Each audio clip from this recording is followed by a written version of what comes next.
Dear students, आज हम short circuiting और ओवरलोडिंग के बारे में जानेंगे। लास्ट के लेक्चर में हमने देखा था कि इलेक्ट्रिक फ्यूज़ क्या होता है, जिसमें मैंने समझाया था कि इलेक्ट्रिक फ्यूज़ जो है वो एक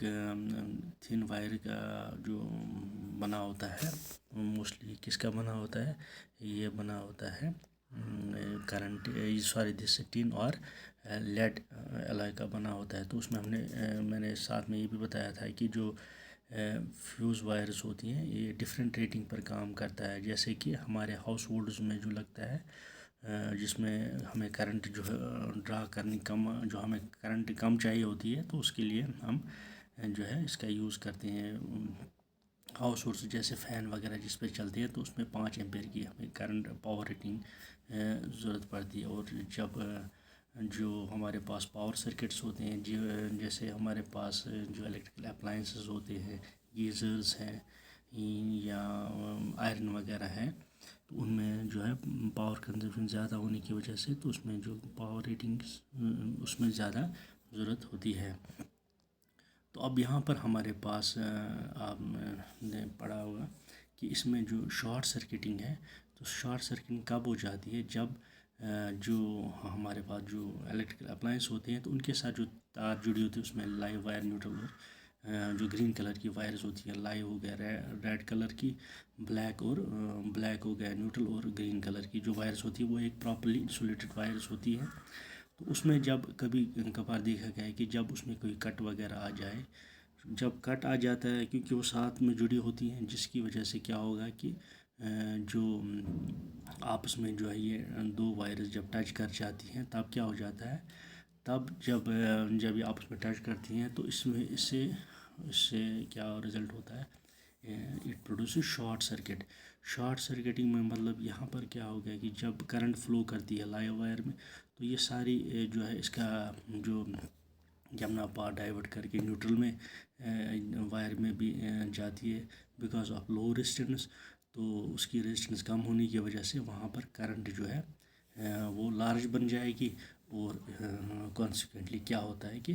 जो है हमारे पास जो वायर होती है वो हीट अप हो जाती है, और जिसके साथ जब वो फिर जलने लगती है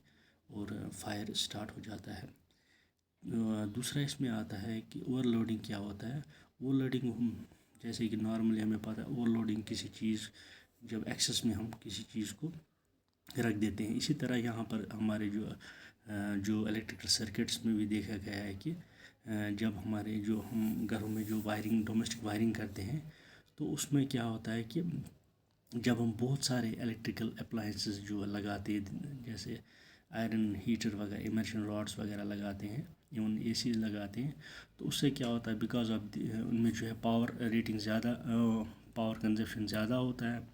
और साथ ही साथ क्या होता है कि जब पावर कंजप्शन ज़्यादा हो जाता है, तो वो उसमें जो है करंट जो है